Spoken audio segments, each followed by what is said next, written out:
truck a little bit earlier. Very careful on back day. I don't want to throw anything out of place before we weekend. So, just got done on the way in listening to one of the podcasts I listened to. The host got into a rant about racism and slavery, and obviously the painful history that it's given our country. And he, very sincerely, I believe he was trying to explain. I think he started with something similar to me. Like, he had a story of where he confronted racism because he was mistaken for, I think, being black. I have a similar-ish story where I'm not going to go into too big a detail, but I was in a group of guys who didn't know me very well, and they started mouthing off real racist comments, and I go to them a little bit because they threw out some slang, and I'm like, what are you guys talking about? And they just went full hog, all on, dropping, real epithets, and I stopped them pretty plainly and just like, listen, for the rest of the time I'm here, don't talk to me. I don't want to be associated with people like you. I think you guys are ignorant, and you're the product of an age I hope is long since gone.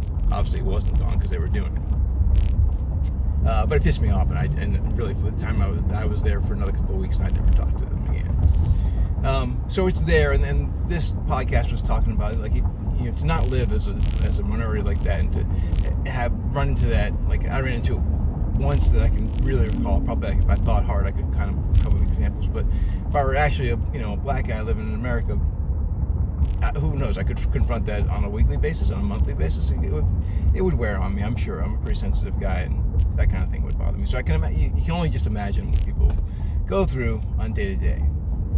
But here's what I'm trying to get to. As this guy in the podcast is talking about it, he brings up the tried and true.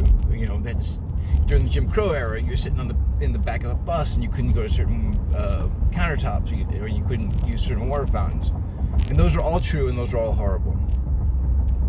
It struck me as odd, or it strikes me as odd, that we don't lump in there what I think are the larger detriments to equality that we could have put in place after, in the civil rights movement, before that even, or right after the Civil War, and that is the lack of access to capital. Right?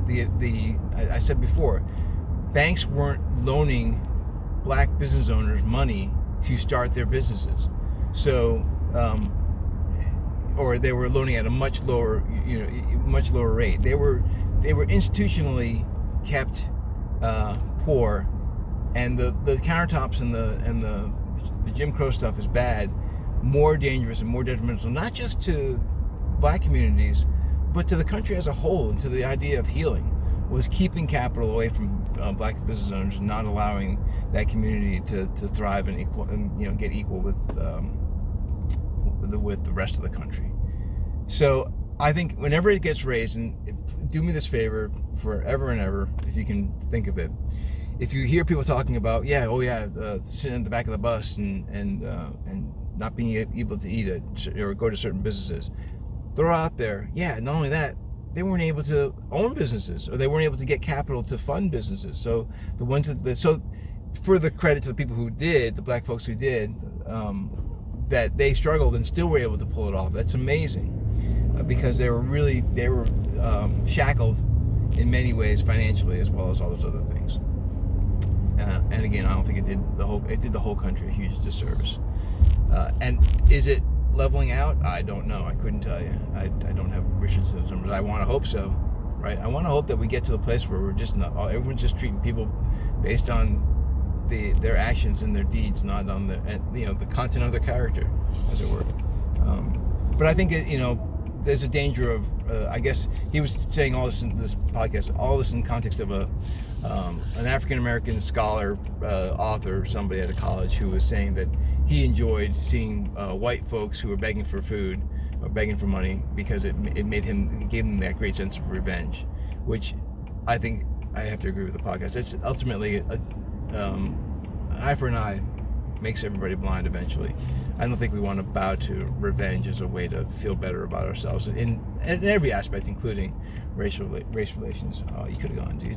Why didn't you go? So, and again, I'm not great at forgiveness. I've talked about this before. I'm a pretty revengey kind of guy. ragey kind of guy. So if I were in that situation, would I actually be able to suppress my feelings, my want for revenge? I don't know. I hope so. But this is the reason why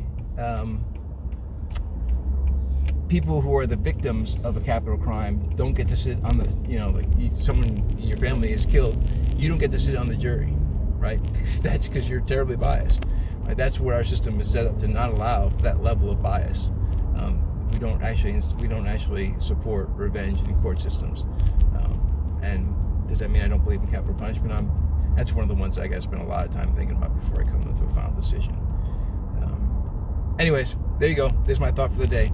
Throw it out there. Don't forget to mention, access to capital and the inherent racism that was involved there. All right, good on y'all. Have a good day.